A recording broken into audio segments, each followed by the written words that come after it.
Hello， 各位观众朋友们，大家好，我老牛啊。今天这一期的完全测评给大家带来是所有迪迦奥特曼的真骨雕。是的，邪恶迪迦也是迪迦。奥特曼真骨雕产品线在5年时间内，算上盖亚配件包的情况下，总共推出了12款产品。如果算上没出货的迪迦30周年版本的话，有7款都是迪迦。而在这已经出货的6款中，每一款的价格都不算便宜。你敢信？就这么6盒玩具收齐居然要将近5000块？只能说迪迦的高人气让万代以及导狗都赚得盆满钵满。那么今天这期视频就让我们一起来看一下这些产品究竟做的怎么样，能不能对得起他们的价格。还有就是非常凑巧，我手上有之前万代推出过的 ACT 1.0 迪迦、ACT 2.0 迪迦，也能给大伙儿看一下万代这些年技术力的进步以及配件方面的阉割。那么就让我们开始吧。首先我们看到2021年发售的真骨雕出版迪迦，正好那一年是迪迦奥特曼25周年，为了把噱头拉满，万代还把长野博给请回来代言这款产品。同时在这款产品上抛出了一个在当时看来很新鲜的概念，就是把皮套演员的身体数据给融入到产品当中。可以看得出来，万代是把这款真骨雕迪迦作为一款里程碑的产品设计的，但是立了多少 flag， 当回旋镖来临的那一刻，脸就有多疼。说实话，这款产品的体型做的确实漂亮，就在现在来看也不过时。但是 PV 里面做的那么漂亮的头雕，大货出来以后，跟官图就不像是一个脑袋，这大货的脑袋就好像是开了美颜一样。好吧，问就是官图仅供参考，毕竟这事儿万代也不是第一次干了。早在2011年，万代发售 ACT 1.0 迪迦的时候就已经用过这招了。这是 ACT 1.0 迪迦的官图，这是 ACT 1.0 迪迦实物的头雕。是的，2011年他在用这招，2021年他还在用这招。抛开官图和实物略有差异不谈，这款产品还有什么别的问题呢？这是当年戴蒙兔视频中他掰过的迪迦，这是当年披头论足视频中他掰过的迪迦，这是木子魔安室的迪迦，他们都不约而同的有同一个问题，那就是掉漆。是的，当年的万代不知道抽了什么风，漆没干他就直接拿出来卖了，这就导致了最早一批拿到这款产品的玩家一动它就会大面积的掉漆。好吧，现在时间已经过去5年了，你再把玩它已经不用太担心掉漆这个问题了，它的漆已经可以很牢固的附着在玩具上面了。然后就不得不提到万代在这款产品上所采用到的一个全新的技术了，在腰部使用了 TPE 这一材质，增强腰部的可动性。这一材质的特点就是非常的柔软，延展性非常好，使用了这一材质的腰部可以非常大幅度的弯腰。至于它有多柔软呢，我就这么说吧，这个 TPE 是拿来做斐济杯内胆的主要材料之一，这下可以直观的感受到它的柔软了吧。不过斐济杯的问题它也是存在的，你只要长时间不管它，它的全身上下就变得脏脏的。当然这并不算什么大问题，这款产品最大的问题就是万代根本没有把控好 TPE 这个新材质，这个腰你就算不掰它，它也会自动裂开，这就很膈应人了。花这么多钱买一个真骨雕，还没玩呢，它的腰自己就裂开了，看着揪心。这也是这款出版的价格在目前几款复合迪迦中最便宜的原因。说是最便宜，但那也是相对而言的，现在它的价格就算已经爆了腰子也要500块。另外这款还有很多小问题，像是膝盖以及手肘部分有很难看的大洞，很多地方留着非常难看的水口之类的。那么综上所述，这款出版的迪迦素质是非常之烂的，但是在当年除了这款真骨雕迪迦以外，你基本上找不到任何平替的产品了。你要么就去买 ACT 1.0 或者说 ACT 2.0 的迪迦。1.0 丑的跟大便一样，我们直接跳过。2.0 各方面的表现倒还算是可以，但是它走的是一个漫画风的外形，压根就不还原剧中，这很难让一般玩家接受。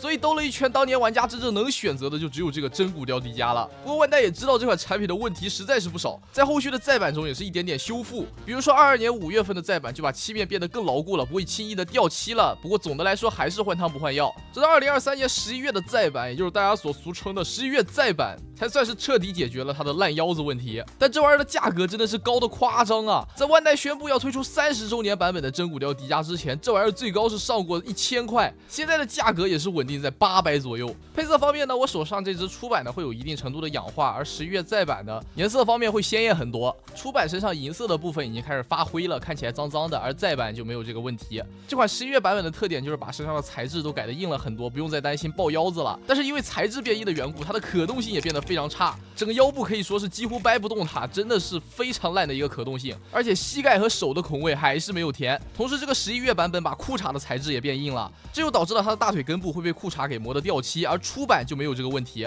所以你别看这个11月版本炒的这么贵，其实也是个冲击波来的，只是大伙没得选，只有它的腰子不会爆而已。出版和再版的配件是完全一样的，我们这边就简单提一嘴吧。除了手型以及替换用的红色胸灯以外呢，产品里面还给了一个栽培力瑶光线。但是说实在的，这个特效件经常被大家调侃为烤冷面，倒不是说它做的不好，主要是做的实在是太中庸了，说好不好，说差不差的，比较没有特色，通体就一个塑料原色。像1.0时期它会往上面做一些珍珠漆啊，还会做一些镂空的细节出来，虽然说效果一般吧，但是最起码能看出它用心不是。我们也可以把这3代迪迦的3个栽培力瑶光线放一块对比一下，各位会更喜欢哪一个时期的呢？下面我们看到这个真骨雕迪迦的强力型以及空中型。强力型是把他的身材做得更壮了一些，和复合型的迪迦完全是不一样的风格。好吧，我知道我说的都是屁话。这个强力型除了脑袋和复合型是完全一样的，身体部分几乎都是新规的。我们也可以拿来和万代之前推出的2代强力型的超可动人偶做一个对比，可以感受到不管是哪一代的强力型迪迦，万代都会把它的体型做得更加健壮。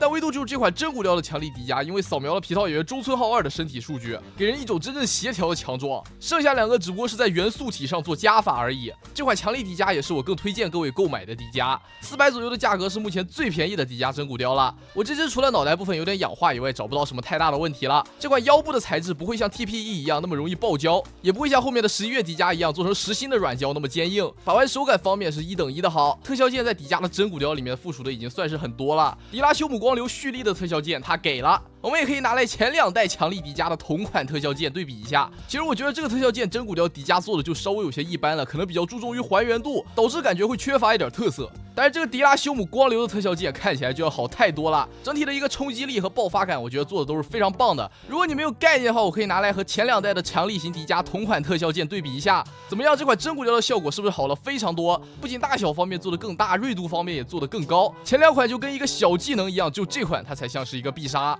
而且这款还可以通过替换尾部零件的方式还原迪拉修姆光流发射出去时候的样子。下面我们再看一下才出货没几天我们才做过测评视频的空中迪迦，这款目前是一个600多的价格，而且还在持续下跌中。这个空中迪迦几个比较大的争议呢，首先一个就是它的头雕问题，这款相较于复合迪迦来说，它的脑袋是调整了一下，最主要的就是把眼睛部分给调小了。相较于复合迪迦来说，这款空迪的眼睛会更加小、更加长一些。另外就是肉眼观感上，这个空迪的脸确实是要比复合迪胖上不少。另外就是因为把腰改细了的原因，它的胸部到腹部是有一道非常大的缝隙的，这个真的很影响观感。另外这款全身上下大面积蓝色的发色表现，也有很多人说不对位啊，迪迦明明剧中是这个空中形态是蓝紫色的，我对比了一下剧中这个发色表现，确实是差点意思。这款不知道为什么和15年前发售的 ACT 1.0 空迪发色表现非常接近，反倒是 ACT 2.0 的这个空迪蓝紫色的发色会更接近大伙儿的印象。那么这3者我们自然也是摆一块，各位会更喜欢哪一款的一个表现呢？抛开上述的这些的话，这款真骨雕空迪也是有优点的，比如说这个超绝可动性啊，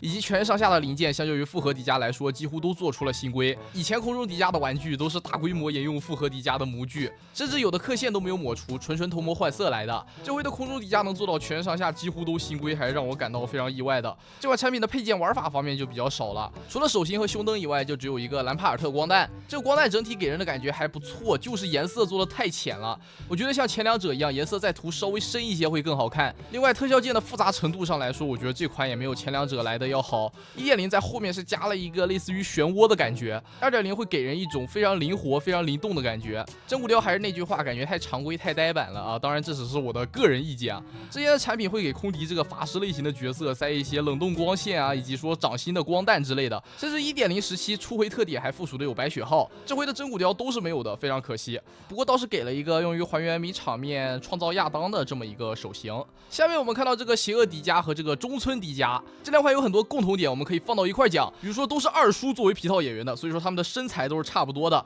目前的价格也都差不多，是在800块左右。我们之前也用视频介绍过他们2个。首先是这个邪恶迪迦，这款除了一个非常大的槽点以外，是没有什么太大的毛病的。这个槽点就是它的头雕，这个邪恶迪迦头雕，如果你从侧边看的话，感觉还挺邪魅的，挺帅的，是不是？但正脸的话，这款的脑袋看起来就真的唐飞了。给各位360度环绕一下，感受这款的超绝头雕。除开头雕以外，这款其他地方的表现还算是不错。身上银色的漆面做的挺漂亮的，身形也做的很好看。里面附属的这个邪恶射线是和迪迦的栽培利奥光线同模具的，同样的外观也是塑料感很强。然后这款里面还给了一个中间对波炸开的特效键，可以拿它和真骨雕迪迦摆一个迷场面出来，这也算是提高了这款邪恶迪迦的一个玩法。但是目前这个真骨雕邪恶迪迦要800块钱，实在是太贵了，完全不值得购入。下面一款同样是800块这个档位的中村迪迦，这玩意儿过年前一度600多就可以买，过了个年价格又反弹上去了。客观来说，这玩意儿的素质应该算得上是目前复合迪迦中最好的了。头雕部分新规，看起来更加俊俏，肩膀以及大腿部分的可动性优化过后也是强的夸张，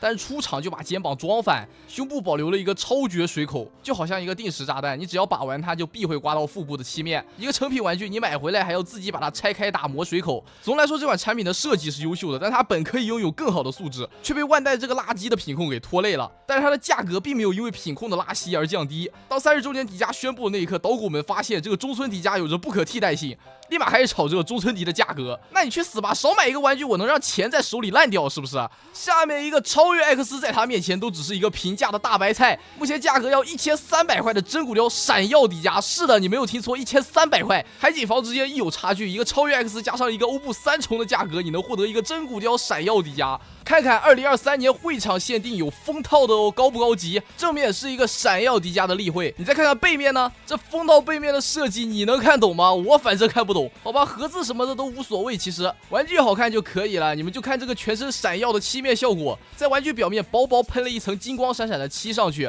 确实是有一种发光的感觉。这就是我记忆中的迪迦啊！等会儿为什么我记忆中的迪迦腰是粗的？好吧，不逗你们了，这其实是剧场版《最终圣战》里面的迪迦啊。那我是什么人？其实他是超奥特8兄弟里面的闪耀迪迦。